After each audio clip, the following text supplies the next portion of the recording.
All righty. This is Juju with the Existential, bro. How's it going? I have a special guest today, Dr. Houmen Hamadi. Hopefully I said that right. I am Persian, but man Farsi ba yekam tamram mikonam.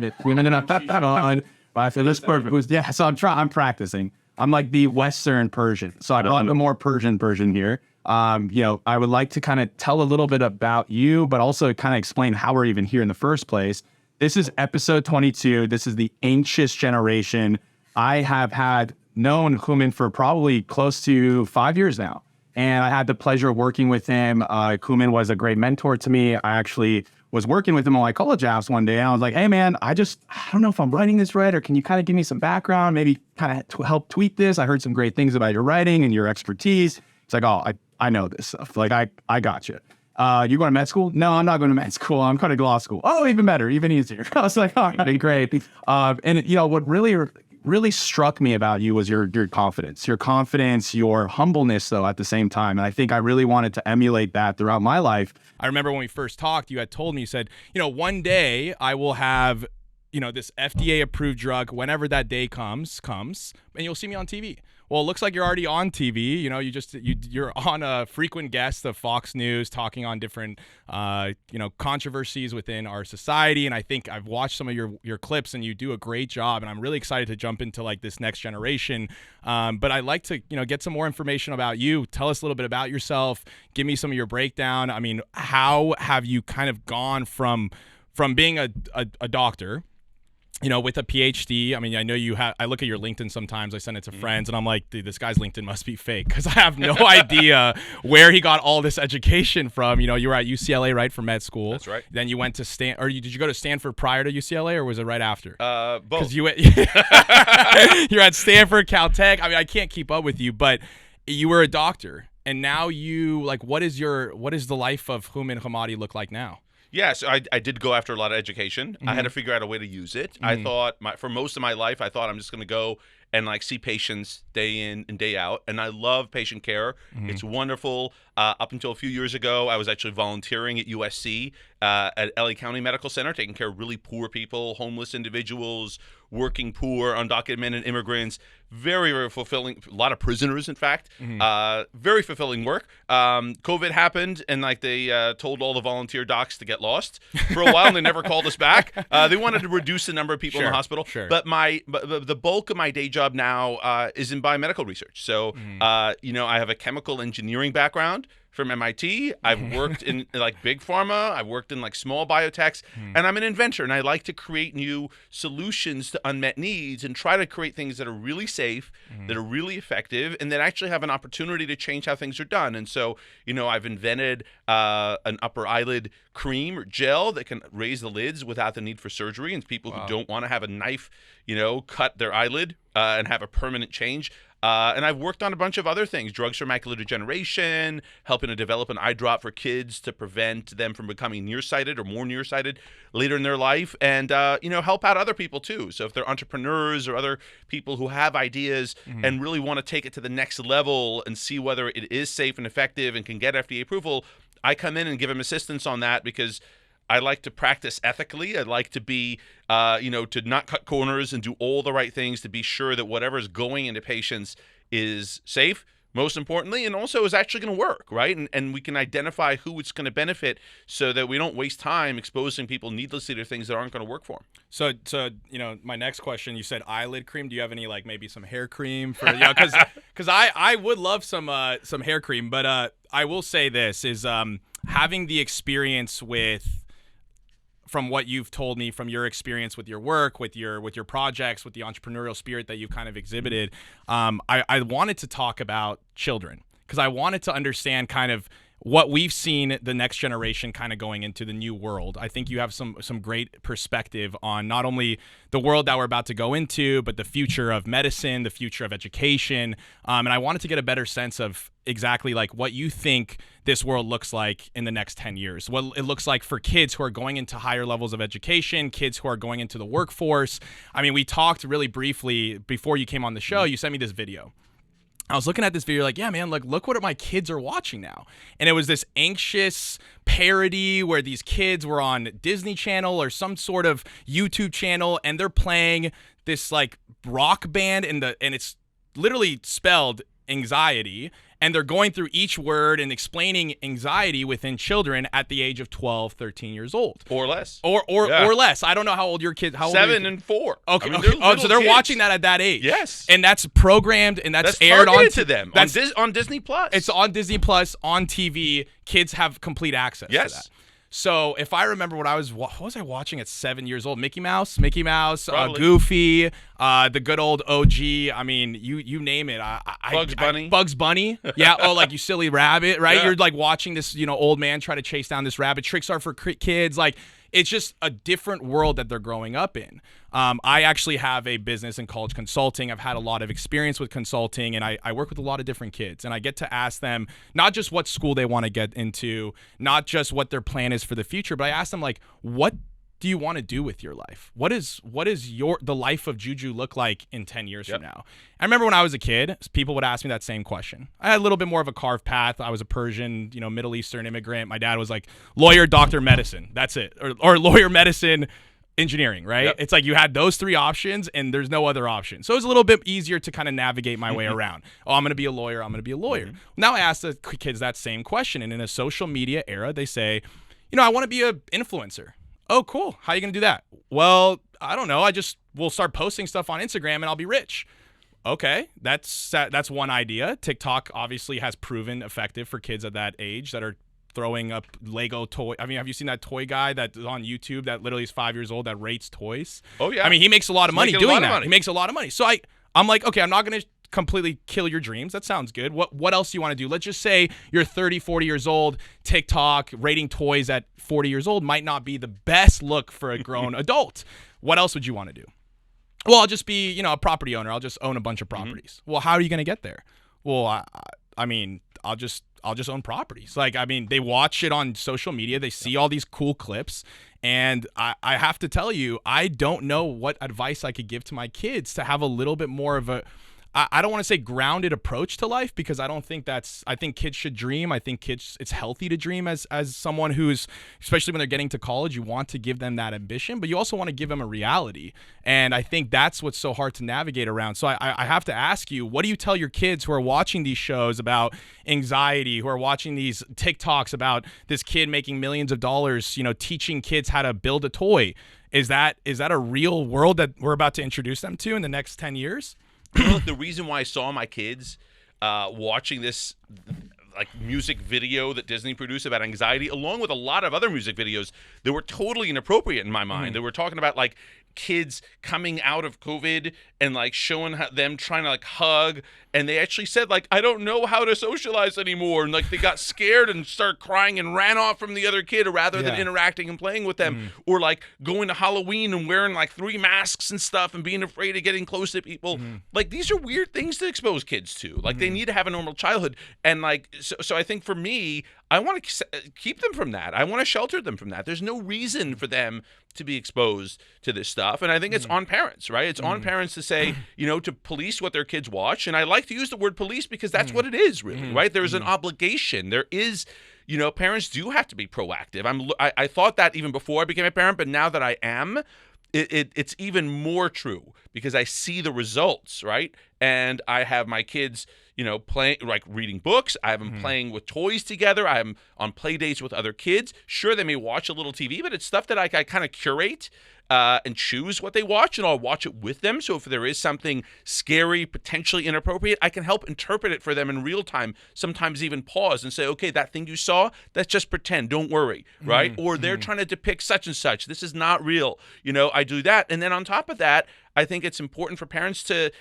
keep them off social media. Really, a lot of research has shown that kids like under 13 especially, why should they be on social media? How is it going to benefit them? It doesn't. All it does is it gets them to try to aspire to being something that is impossible, intangible, completely fake, media-driven. They're being marketed to. You don't need a kid being marketed to. You don't need a kid who's a product. You need a kid who's a creator, right? And no kid is able to do that. Even those few kids who are making a couple $1,000,000 or whatever selling stuff, for every one of them, there's several thousand, if not million kids who think they can do that and are going to fail, as you said, right? Because they have totally false expectations. It's just like when you and I may have thought as a kid, that we're going to become the next Magic Johnson or something. Not statistically, especially for me, not happening, right? I don't know about you. Were probably a better athlete than I was, right? But you know, so I think there's a lot like to parenting about trying to set good expectations, but also shelter kids from all of the outside influences and sources of anxiety, right? Kids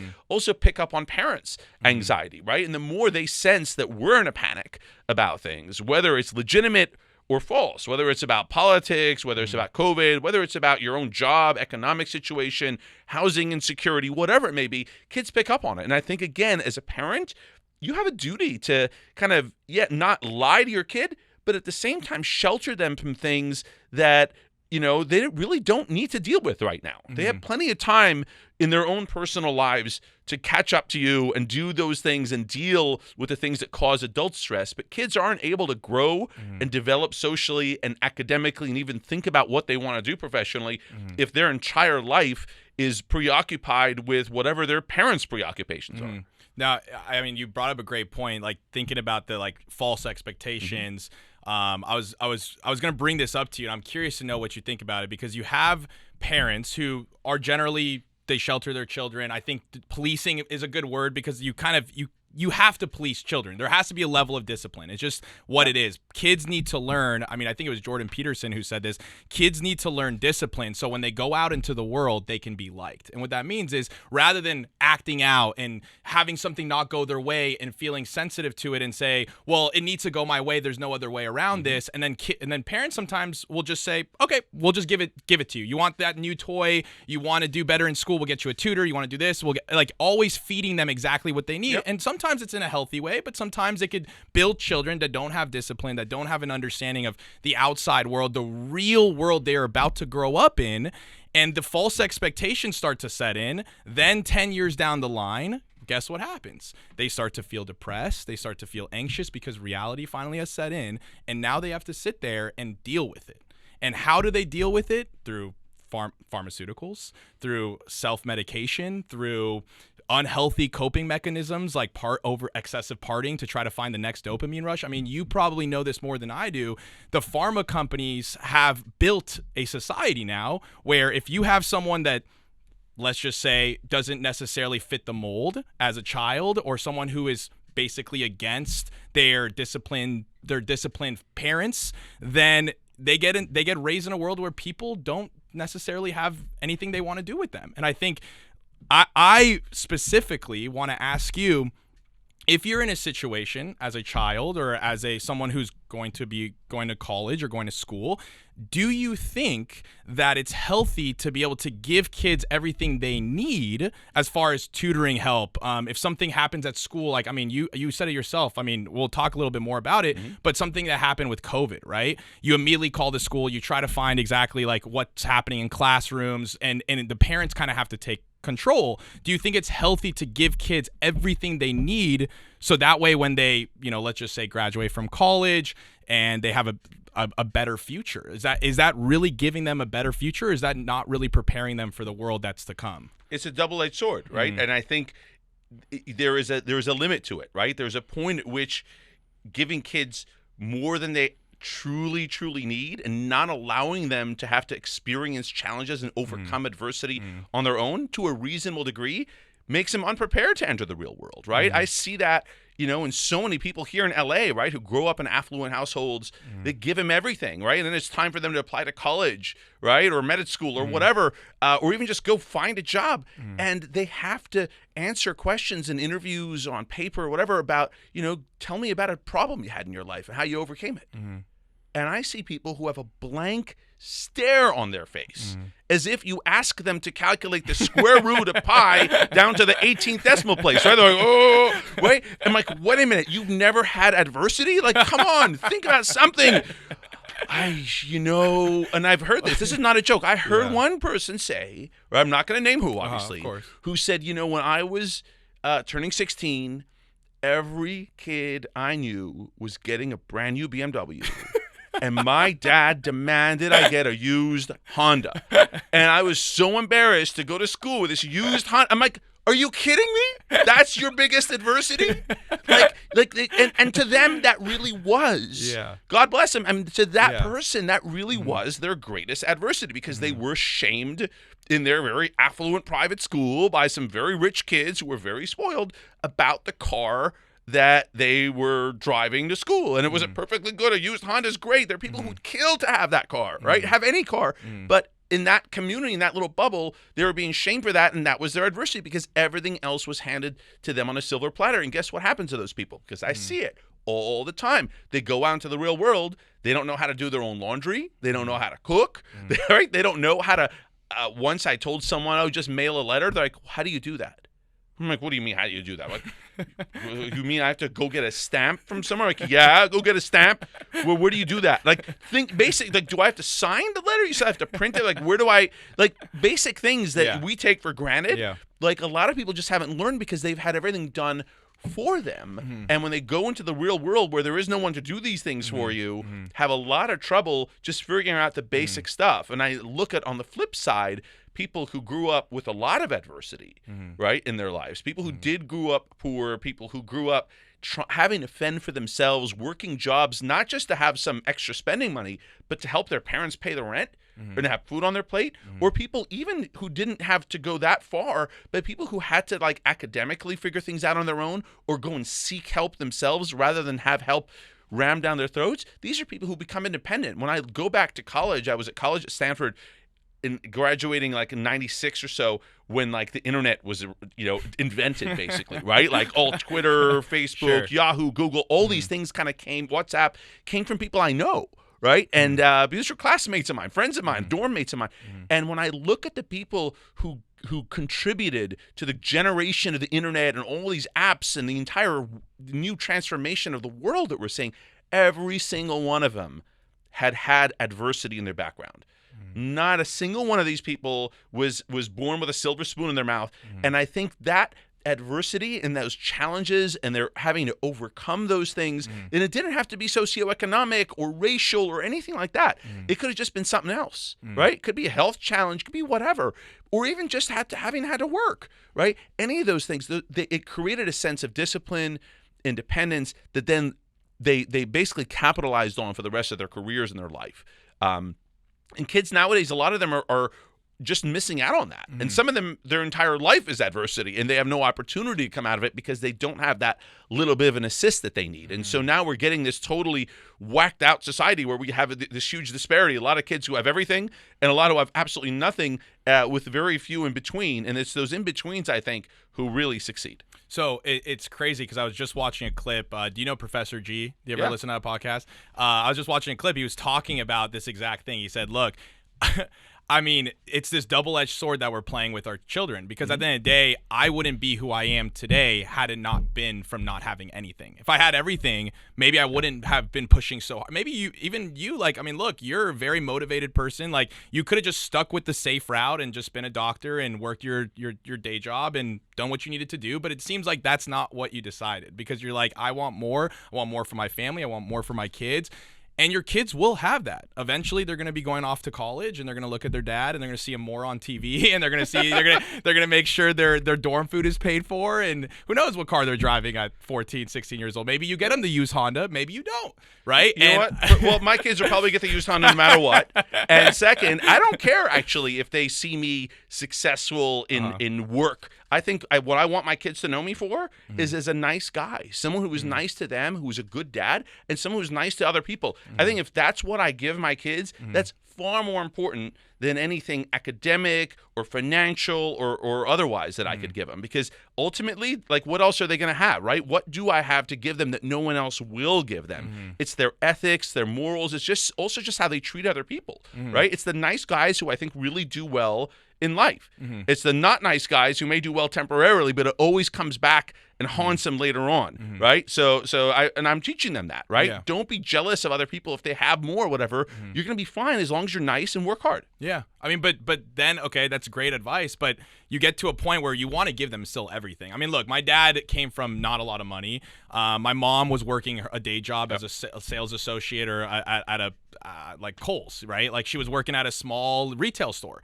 And both my parents worked. They did whatever they could to take care of the family. And I look back and I see the hard work. I mean, obviously, morals, ethics, what you instill values in your children are extremely important because those are the people you're raising to be in society when you're gone. But there's a big but here. Where do you draw the line? Because when you have that success and you have that wealth and you start building your family with that wealth, it's going to be hard not to want to get them the tutor if they're having trouble in math. It's going to be hard not to want to sit down with them and read their essay, which, by the way, at that point, probably ChatGPT wrote. Yeah. But read their essay and try to give them some notes. I mean, you're a good writer. You're gonna give them everything. Of course. You can. So at what point is it detrimental to their success, to their growth, to their independence? Because I look back and my dad had left for 10 years. He had been a contractor as a aerospace mechanical engineer for different big companies, and he was in the Midwest, and I kind of had to grow up very quickly. And I look back at that and in a way, I resented him in the moment because I'm like, where's my dad? I want my dad here. I want him to be the man of the household. I don't want to have to take care of my brother and my mom. But looking back now, I mean, I wouldn't be doing all that I'm constantly striving for had I not had to grow up at that age and finally be in a place where I could support myself and be independent. So I didn't have everything growing up, but now I'm trying to give my kids everything. And I think it brings this sense of, I don't want to say entitlement, but it brings this sense of everything you want to give your kids is going to be in front of them. And then now they don't really know how to navigate around problems, right? They don't know how to find the stamp or find the solution. And I think that becomes a really scary thing. At least for me, I see a lot of my kids right now that I work with. I was a tutor for 15 years. I tutored very wealthy families. And a lot of the time when they were applying to college and we sat down and worked with college consultants, we worked with, my company, and we sat down and figured out what the best course of action is. They never really knew what the best course of action for them was, just kind of applied because they thought this is the way that they're supposed to go in their future. And I don't know. I'm at a loss of words because I don't know where the fine line is. I don't know where, if we keep giving our kids everything and they start going on social media and they see everyone have everything and they have these false expectations in life, where do you draw the line and say, no, you need to struggle. You need to have adversity. Like, I mean, I can't imagine. I mean, I'm sure you live in a nice house in Los Angeles. I mean, I live in Santa Monica. I have a nice place. If I move to a different, place and build a family within a beautiful home, I can't imagine telling my kids like, no, you can't have that. You just can't. I'm not sure why. And yes, we do have nice things, but you can't have it. At what point are you able to draw that line with your kids? I think for me, it's a day by day decision. It's a game day decision, basically, right? Depends on what it is, right? And it really depends on what value does it bring them. It's not a money thing, right? You could buy kids a lot of cheap junk that may give them temporary enjoyment, right? But which long term isn't going to benefit them. Or you can buy them expensive stuff that isn't going to be valuable at all. Or you can create experiences. And what I've realized for kids, it's the experiences that are more valuable than anything else, right? It's the time with family, it's the learning that they do, and it's the experience. So whether it's athletic, whether it's music, whether it's art, and art doesn't mean you have to go pay some art instructor $150 an hour to sit there and train you how to become the next Van Gogh. Sure. It means actually just sitting down with some crayons or paint or whatever and actually doodling and drawing stuff, right? And doing it with other kids and socializing and failing a lot.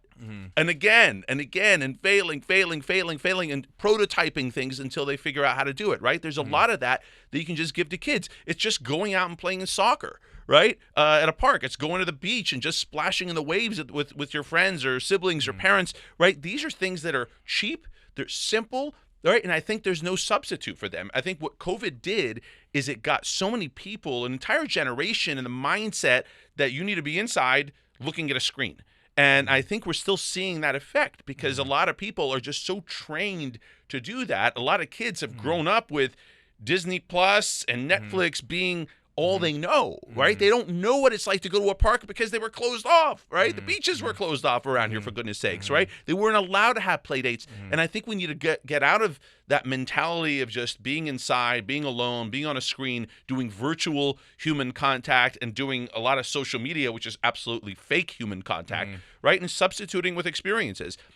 That's cheap, it's educational, it allows for social and emotional and even academic development, and it creates more independent people who can interface with the real world around them. And I think we've taken a huge generational step backward with all of these COVID protections that ended up really screwing things up for many people far worse than they actually benefited them. Sure. And now I think it's up to parents of kids to recognize that and say, you know what, we have to go a little bit further than we normally would have to help our kids actually get those experiences. And again, it doesn't have to cost anything, right? A lot of the beach, parks, doing art, these things are free or cost very little, and they're not an expensive device, and they're not necessarily expensive clothes or expensive trips. Those are things that they're being marketed to because someone makes a lot of money, right? No one sells something that makes no money, right? You don't see an ad for go to the park today, right? Because who's going to make money off of it, right? In the end, right? Sure, it's just like medication, right? No one has an ad for generic medicine because it's the profit margin's like nothing, right? So you have to always ask yourself, like, if there's an ad for it, you know, there's a reason, right? Because Sure. someone's making money. And is that really aligned with what's in my interest or my kids' interest in that case? And it oftentimes is no. I mean, it's crazy too, because I think about what you said with social media and like being stuck behind a screen. I think about it like this, and this is a hypothetical. You can answer in a hypothetical if you like, if you feel more comfortable. But you have a kid who is stuck in COVID. He grows up, or she grows up, with TikTok and all these constant social media. These things that basically take your attention for 5 to 10 seconds, and they move you to the next thing, and they keep you going. Well, in real life, work is not going to change every 5 seconds. It's just not. You know, like, you're sitting down, you got to work for a few hours. Maybe you take a little bit of a break, but you're not going to keep yourself stimulated. So what ends up happening is you lose a lot of kids' interests. You lose a lot of kids' experience of what it feels like to have to sacrifice that longevity, that experience of long lasting gratification, right? That delayed gratification, that I mean, the marshmallow experiment, right? You obviously know that, where they sit down with the kid, they go, do you want 1 marshmallow an hour, or do you want 2 in an hour? Yeah. You know, and most kids will choose 1, and the kids that were on TikTok are definitely choosing 1, and they want it right away, and they think that everything's going to happen right away. They don't understand that when you graduate from college, you're not going to own a house in the hills. You know, you're not going to be I mean, maybe you might if you're the big TikToker that's just sitting there reviewing the toys on rare. YouTube, but it's very rare. Yeah. So it's really scary, because you start to create a society of kids who do not have the capability to sit down and do the work, I think. Which is all goes back, as you said, to social media and smartphones and screens, right? And who provides those things? The parents do, Sure. right? As a parent, you could tell your kid, as we have told ours many, many times, no phone. What if I need to reach you? Well, you're going to be at your friend's house, right? Your friend's mom has a phone. They can call us and say, hey, she wants to be picked up now, right? Oh, well, what if I'm like, there you go. Because you're going to use it to watch videos and do social media, right? Sure. Well, yeah, okay, fine, right? And I think you just have to learn to say no. There's a time where, of course, if they're driving a car, they're going to need a phone. So if there's an emergency, they can reach you on the fly. Sure. But for most kids who are, you know, age 4, 3 to 15 aren't driving a car, right? Many who are over 15 also aren't driving a car. Where is the use case for that, right? My wife puts it best. She said, kids today have to learn how to be bored. Because when you go to a restaurant, right? I was just at a restaurant yesterday, right? And it was a decent restaurant. I went to with my family, and there were a bunch of tables around us. Most of them had kids with them because it's spring break, so kids are off. Their iPad? Every single kid except for ours had an iPad with a special stand, or had their mom's phone propped up against like a napkin holder or something. Every single kid, instead of interacting with the parents, looking around the restaurant, was just fixated on staring blankly with like their mouth open as if they've been drugged at a screen. They probably have been, right? though, They too. basically, They probably have been it's a de sedated, too. facto drug, Yeah. right, for their brain, because the people who produce the content want it to be addictive. They want to maximize that screen time. What do my kids do on the other hand? Right? They were like, there's a pizza guy making pizza. They're crawling over to watch the guy make pizza, and like, how does he throw it? How does he stretch the dough? Yeah, being right? kids. Like They're being these, kids. like They're these are exploring. things, right? They actually were climbing all over the walls to the restaurant, to the point I had to like pull my boy off. But what does that mean? That means that they're learning to interact with their surroundings, right? They were laughing. They were having fun with us. They kept us off our phones, right? And that's what life is. And I think the more you stick kids in front of these screens, the more you're going to be basically giving them these problems later in life. You may not notice it now. You may think, oh, look at this, the screen, it's great. I stick my kid in front of the iPad and they're so well behaved at the restaurant. Well, yeah, but there's a reason why they're so well behaved, because you've drugged them. You've de facto, you may as well just inject something in their veins because it's having the same temporary, current impact. Yeah. And I think it has the same side effects long term as a drug would have. It just is on a screen, so you don't think it's a pharmacologic, but if it has the same impact on their social behavior, their cognitive ability, right, their ability to interact with other people around them, which is kind of important in the real world. If you, if you agree, right? Yeah. I'd say it's going to be critical, and people lose sight of that. And I think if we were to do an experiment and just make it a felony to put kids in front of in LA, they don't even make like murder a felony anymore. So I doubt it'll happen here. Maybe in Florida or Texas, where they make it a felony to give a kid under the age of 16 a smartphone or iPad. I guarantee you're going to see things transform. But so I mean, you're talking about your kids are 4 and 7. So you're talking about kids not being in front of the iPad to watch Netflix or to watch shows or their Disney Plus or whatever, TikTok, whatever social media they might have access to. But at some point, like you said, your kids are going to be 14, 15 years old, thinking about getting a car. Maybe they're out with their friends a little later. They're not home at right at 8 o'clock, or you're not with them 24/7. They might be in your household. We know you're training them to be soldiers in the real world, okay? But not everyone is going to be like that. Yeah. And look, I respect parenting. People have their own choices. They have their own way of doing things. But there's a big but here. If you have kids at 15, 16 years old, getting on social, I was so lucky to leave the social media era at a really great age. Technically starting it at a great age, because I got into college. Granted, I was still young, a little bit emotionally immature, but I was in a way better place than the 14-year-old kid who's going to be on social media. I mean, you've seen Social Dilemma, right? Have you seen that? Oh, yeah. Where they're watching the kid as she puts facial changes to her face. Like she puts those what are those called, Rudy? The face things? The thing on Snapchat? Filters or something? The filters, but it's like it's a different person. Yes. Like they're literally putting like puppy dog eyes, and they're changing their eye color, and they're changing glitters all over their face, and their skin is perfect. And you're watching this happening on the screen, and then all of a sudden you look in the mirror and you don't even know who you're staring at anymore. That's a really scary thing, because what happens is when you get addicted to these social media outlets of Instagram, of TikTok, of Disney Plus, like feeding your children what they want them to see and to feel and to hear, so they could come back for more, for the next dopamine rush, because that's all it is. It's just a quick dopamine rush, watching a 20-second reel, moving on to the next thing. It becomes a drug.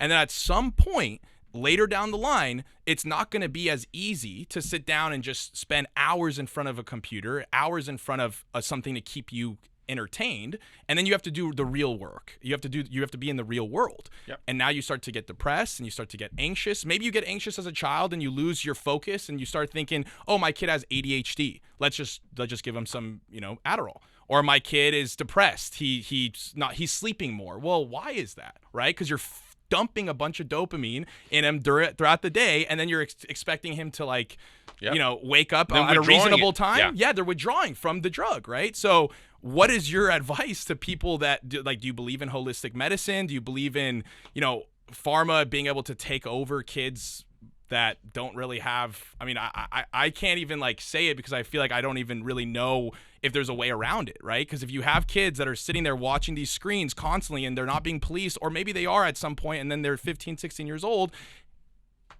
do you go to pharma and start getting drugs and start feeding your children with whatever you need to do? No.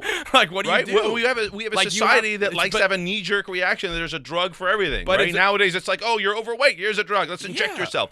And that's not how we need to be thinking about things. We need to think about prevention, right? Everything, like when that school shooting happened in Nashville the other week, right? I was asked to go and talk on television about the mental health of that shooter. And I needed to prepare for this, right? So I didn't want to go read news articles. That's not going to teach me anything factual, right? I wanted to go to the source. So I actually looked in what's called PubMed. That's like the big database of all the medical literature in the world, right? From the beginning of time until today. Okay. And I looked up articles that were written about school shooters. And there have been studies looking at hundreds of school shooters, of their mental health. trying to figure out what contributed to it. And they found, for example, you know what the number one predictor was that they all shared in common? 100% of these people shared in common? No engagement in school, no engagement in their community. No sports teams, no leadership in clubs, no involvement in community service, no involvement in a church or synagogue or other religious groups, nothing. Every single one of them was completely disengaged, right? So when they have a lot of stress in their life, right? And then you add an acute stressor, whatever that is, right? It's always an acute stressor that causes someone to go and hurt people, right? In that kind of way, right? When you add that acute stressor, everyone will have it, right? No one's immune for having an acute stressor. The people who are engaged, right, or connected are going to go to their sources of support. They're going to go to their friends. They're going to have productive outlets for it, right? They may kind of talk themselves out of things or give self-therapy or go to not even like go and seek therapy, but just being around other people is therapeutic. The people who don't have that engagement because their life is a screen alone in their room or wherever, those are the people who can then take that to the next level, right? Because they have no other way of releasing that, no other feedback for that, no other release. And that's the problem right now is that all the clinical evidence. There's a Journal of Preventive Medicine that had this article about how to prevent these mass shootings, right? And it just simply showed, using a lot of objective clinical evidence, that if you just simply cause kids to be super engaged in their community and their school, right? Create after-school programs, make them almost mandatory for kids, do everything you can to encourage them to be involved in things on the weekends, after hours, during school hours, chances are they're going to be way more balanced than they normally are. But right now, there's such an easy default path to like, oh, my kid gets off at 3, I get off at 5:30 from work. They'll just come home and watch some TV until I get home, and I'll make dinner. We're fine, right? No, we're not fine, right? Again, it's really easy to do that, right? It's very tempting. As a parent, it is so tempting, right? You have to continually tell yourself no, right? And I think part of it is the fact that these things are so easily available. The other part of it is that the parents have no idea what's out there necessarily, and they have no ability to micro-censor. What do I mean by that, right? Let's talk about Disney, right? Disney Plus has a lot of great stuff out there, right?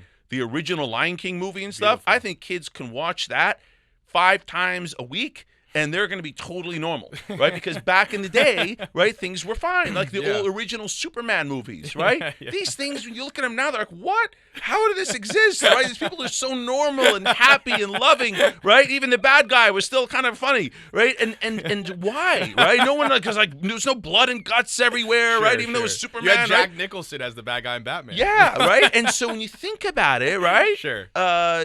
Gene Hackman, right, was like Lex Luthor in the original Superman. And when you think about it, right, like those things are great for kids. I watch the old movies of the kids, right?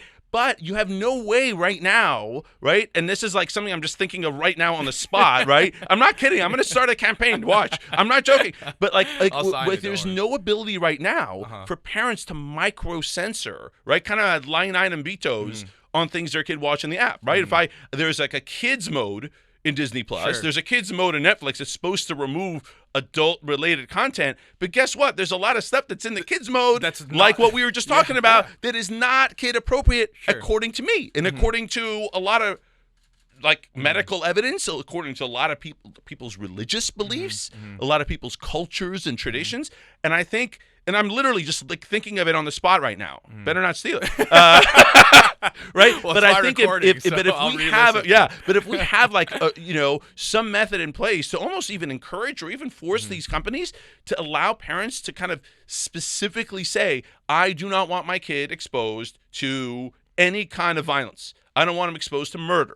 I don't want him exposed to even mild profanity. My kids, they think the word dumb is profane. I'm not joking. My kids, if they hear the word dumb, my son heard me say, oh, this is dumb, said, no, Daddy, you can't say that. That's a bad word. I'm like, yes, I have succeeded. I'm the best dad ever, right? And guess what? Like, the reason why is that, I shelter him from these kinds of stuff. I don't want them to know these things. There are a lot of words that are horrific, and occasionally they're exposed to. What does that mean? I'm like, oh, that's just some dumb word. Don't even think about it, right?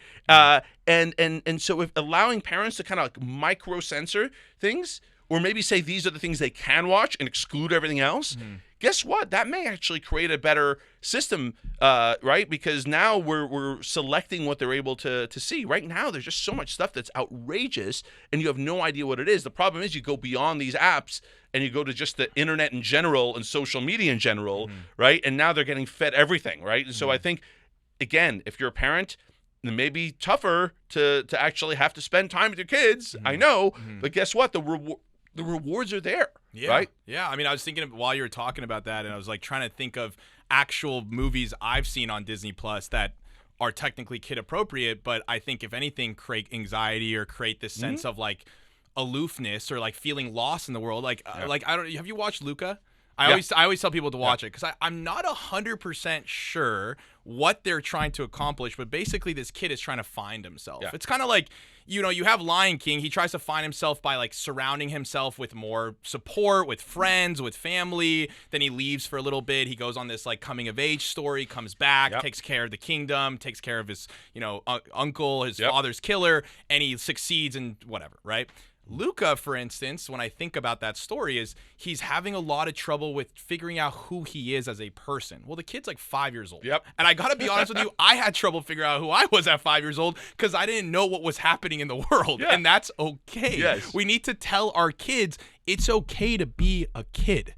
It's okay to not know something. It's okay to not feel at times happy. Like there needs to be this feeling of sadness is okay. We don't need to medicate it. A feeling of feeling maybe not as motivated one day. I mean, look, we all work. We're adults. We're not going to be motivated every single day to wake up to go to work, to provide food for our family. There's going to be days where we're in a rut. It's just going to be part of life. But if we take sadness, we take this feeling of uncertainty and immediately medicate it or even a feeling of loss, like I call it like feeling aloof or lost for children, that doesn't mean they have ADD. I mean, look, I'm not a doctor. I mean, you could speak on it more, but I think that if kids can't sit still for 20 minutes, and they're 4, they're 4. So they're not supposed to sit still for 20 minutes. I have parents sometimes tell me like, oh, my kid, he just can't focus. I'm like, yeah, well, he's 3. Exactly. He's allowed to not want to focus. Like he can't focus on what you're saying because you're an adult and you're explaining something to him that he doesn't necessarily understand. We don't need to medicate these children to build these adults in the world that don't know what it feels like to have certain emotions. It's okay to feel that. And I think about Luca when you brought that up because it's a feeling of, oh, I'm lost. I don't know how to deal with my emotions. I don't know who I am. And then it's like you don't have the sense of community and support that I think kids are striving for right now, are needing, right? Agreed. And I want to segue, and I'm not going to take up too much more of your time because you've been great so far in this episode, but going into what you had said, coming home from work, you kind of have everything set up, your kids are watching TV, and you want to kind of stray away from that. Well, what's your thoughts about this whole AI world coming in and kind of taking your kids that time that they used to spend before dinner, doing their homework? Now it's probably going to be a little bit more, they're a little more efficient in some ways because their homework is being done by a robot. And I'm sure parents and teachers all have their opinions on this. What are your thoughts about kids using AI technology for educative purposes? Right. It's a tool, right? I see it as a tool. When you and I were kids, when I was a kid, I'm a little older, I think, right? When I was a kid, it was more around, hair, but yes, it was around the time when like we transitioned from having like the regular calculator that just had like, just basic numbers and pluses and minuses and whatever, to having like those graphing calculators. Remember like the Texas Instruments, of course. Like had a little grainy pixelated thing, right? But it created a graph, right?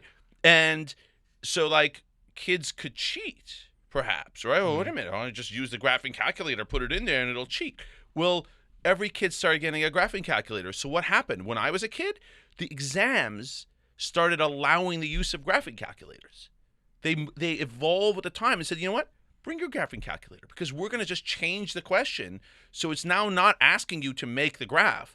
It's now going to ask you to interpret the graph, right? Or do something more with it. And I think in the era of AI, we're going to see AI not used to necessarily cheat, because right now you can cheat, you can plagiarize right now very easily, right? So a lot of what we say AI is going to do, what is AI really doing? It's basically plagiarizing based on not copying one thing, but copying the sum total of like millions of things that it kind of blends together and then spits it out, right? It's not really truly intelligent. It just knows what it's learned from, right? And so I think if kids really need to ultimately just know how to use it as a tool. So let's say you want to be an artist as a kid, right? Yeah, AI you can go tell it to make your art, but you have to really go and seek out how you're going to, ask it. What are you going to ask for? How are you going to refine it, right? Because ultimately there is still some artistic talent needed on the part of the person who's implementing that tool to get that product out of it, right? You can still take credit at one point for an art that was created by AI that was still inspired but by your creativity. Does that make sense? Yeah, you're saying right? like based on what you're actually inputting into, like your input is going to be different than someone else's input, Yeah. so their output might be more creative than the other output. And I think and if you've utilized ChatGPT, you can realize that, right? You don't just go ask it, give me this. Right? You'll ask it to give you something. It's never perfect what it gives you, and you're going to have to ask it to fine tune, right? Like I wrote a letter to the city council complaining about some random stuff, crime or whatever. And I wrote the letter. I had ChatGPT write the letter. It was my trial, right? I said, write a letter. Now everyone knows that it was AI written. I modified it heavily, right? But I said, write a letter to the city council explaining my, opposition to da-da-da-da-da. And it wrote this letter. And I said, you know what I said next? Make it angrier. And I said, wasn't it focused on certain, crime prevention? I said, add a lot more on crime prevention and include statistics from other cities' crime prevention efforts and include references in a footnote. Bam, and it You did got it. that? Yes, No and it way. did it. And it did it. And guess what? And then I went and I added my own experiences to it and things like that. That it's not me, so it doesn't know like what I experienced walking down the street the day before, going to the park and having some drug needle, whatever. Right? And so like I added those things in, and ultimately ended up becoming a really good letter, something that sounded just like I wrote it because I influenced it to write it in a way that really does reflect how I am, how I think. It basically is my letter, but it was written in like a fraction of the time, probably a little bit better because I included all these references to things that are actually out there in the evidence that I wouldn't have been able to find on my own. I see. So you're using it as a tool based, like you're not having it do it for you. You're having it kind of, you're directing it to build like a perfect presentation or product by knowing what to look for. Correct. Because I look at these kids that are now applying to college, and I've had certain students ask me like, "Hey, I wrote this. Can you take a look at it?" And I'm like, "Okay, cool." And I read it. I'm like, "Oh, this looks actually pretty good." Usually the kids that give me their personal statements, I'm like, "All right, man, let's sit down. Let's go ahead and throw this out." Yeah. Like you said, what's the adversity you've been through? Nothing, right? And I'll read this story. I'm like, wow, this was solid. I'll type in ChatGPT, give me a story about being an immigrant. And it's like very similar. Yes. I'm like, oh, wait a minute. Exactly. Wait a minute. So what is this exactly? What am I looking at? Yeah. And I think about, sometimes I feel when I work in this type of space, sometimes I do a disservice for the kids because sometimes it's good for the kids not to get into the best school because maybe they shouldn't be there. Maybe they shouldn't be in these false expectations kind of going all the way back when everything is handed to you and you think you're in a place in life where you are excelling, but really you're excelling through people doing things for you. Well, then guess what happens? When you're in the real world, now you have to do it all on your own. Yes. And dad and mom and your college counselor, Juju, is no longer going to be there to hold your hand. Maybe ChatGPT comes in and takes the cake. I don't know. Yeah. And I have to ask, now that you kind of talked a little bit about the tools you've used ChatGPT for, do you think it could potentially create more of a dystopian society of kids not, because I remember when I was in high school, if I didn't get an assignment, I text a friend. Hey, dude, what do I do here? Can you help me? We get on a call. Maybe I go to the friend's house. Sure. We'd sit down. There was just so much collaboration. And that's how I felt growing up, and that's how I feel now, even in the workforce. It's like I have people that if I don't know something about eyelid cream, I'm calling you. I'm like, hey, man, is this safe? I'm going to ask you that, And I think sometimes with these tools, you take away that socialization. Like, do you think that's healthy? I don't think you take away the socialization. I really don't. Okay. I think now it just frees up time for you to work on other stuff, right? You're working in the legal world, right, in your day job. Yeah. And in the legal world, you're asked to like write lawsuits and stuff, right? Let's say you have a lawsuit for a person, like a motor vehicle accident, right? Right now, you probably can go download motor vehicle accident lawsuit templates, right? Where you put change the name of the plaintiff and defendant, and maybe like change like where they were driving from eastbound to westbound, put the name of the freeway, whatever, right? Like change the dollar amount of their injuries, and then there you go. You have your but that's not going to ever win a lawsuit just using the template, right? Because the template always has to be changed. And I think ChatGPT is basically going to give you a quick template for things, but it's going to force you now to use up all that time that was freed up, making it better, right? What's the difference between a successful lawyer and a junk lawyer, right? They both start with the same template, of course, right? The good lawyer is still going to use the template. They're not going to write it from scratch, but the good one is going to put extra thought and effort and customize it and really think about some nuances that aren't obvious, right? ChatGPT is no AI is ever going to find those things, right? It may find precedents, right? It may find like legal precedents and be able to search through 8 million different lawsuits that have been, filed in the past and, boom, boom, boom, boom, list them all out. Yeah, of course, that's great. But again, that's a tool, right? The ultimate thought that goes into it, right? And the questions you ask and the way you conduct a deposition, discovery and all that, ultimately, you still have to do it. There's a finesse, right? ChatGPT is never going to go and try to do a deposition of someone and put them under pressure by looking at them, right, in a certain way. You know what I mean? And like asking the question repeatedly until you break that person down and they answer it right? It won't do it, as you know, right? Yeah, it requires some art. It's finesse, right? And I think what it's going to do, I'm wholeheartedly sure of this, it's going to punish people who don't think. It's going to punish people who just like to do template-driven things that are cheap. And what it's going to do is elevate people who actually use their brain, use their creativity, and go outside the box. ChatGPT is the box by definition, right? Yeah. And so outside the box now is going to become a hell of a lot more valuable because there's going to be art that it will never be produced by ChatGPT. There's going to be literature that's never producible by AI, right? It'll come close, but it's never ever the same, right? That's why I had to go modify my angry letter to the government, right? Because there's stuff that's personal, that's artistic in some ways, right? That you have to add in. So I think for kids, the greatest, messaging on AI is not to view it as a crisis, right? But to view it as an opportunity, right? To say, you know what? Here's a tool.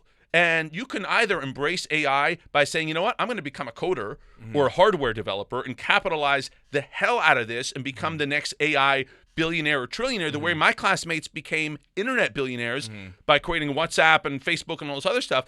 Or you can say, I'm going to become the next AI utilizer billionaire or rich person because I'm going to create a new music studio that's going to create every imaginable genre of music that's assisted by AI. I'm going to create new films that are assisted by AI, or I'm going to create a new school, whatever, that's AI driven. Or you can become the victim of it, where you say, well, I guess I'm going to go work at a fast food place. Oh, wait, I'm replaced by a robot there and some little iPad, taking orders. Whoop, no job, so government, hand me money, right? Give me my universal basic income. And there is definitely that aspect of it. I think we will have a lot of people who otherwise would have been working in a lot of different areas, paralegals perhaps, right, who are just doing research, whose jobs may be gone, right? But I think for every job that's gone, right, just like Netflix got rid of a lot of Blockbuster employees, right, for every job that's gone, you're going to have a lot more jobs created in completely different areas that I don't think we've ever imagined, right? The place where we're sitting in right now, like a podcast studio, that didn't exist a few years ago because the whole genre didn't exist. Who would have thought of doing this, right? But the genre is now created and it's established, and now here's a new business opportunity. And I think the same thing is going to happen with AI. I think it's going to create entire new industries, entire new opportunities for people. And I think it'll allow people who don't have millions of dollars in capital, right? Kids even, or young college grads, to now create entire industries the way my friends created billion-dollar apps just by sitting there and coding there on their laptop for a weekend, right? The same thing can happen, but you have to say right now as a kid or as someone young, even as an adult, I want to be there rather than ignoring it or being afraid of it. And I think that's where we're going to see that inflection point. So what? And I'll finish off the Yeah. episode with this. But so now that you know everything that we've talked about, and we've talked about a lot today, we've kind of gone in different directions. But I'm really curious, like, what would you tell your kids if you were in their era? What kind of advice would you give them coming out of college, or maybe even entering college? What is your advice to your kids leaving high school and kind of starting their lives, whether it's post college, post grad? What's your Easy? What is it? Have a lot of friends. Be nice, have fun, and follow your passions maximally. Until your dad tells you that your passion isn't going to make any money, and then change your passion. I'm joking, right? But there's always people who follow their passions and do these things to do well. You look at the CEOs of the top Fortune 500 companies, right? They are not Stanford and Harvard educated 4.0 people, right? By and large, these are people who had B and C averages from Midwest football schools, who were in fraternities, right? They have a high social IQ.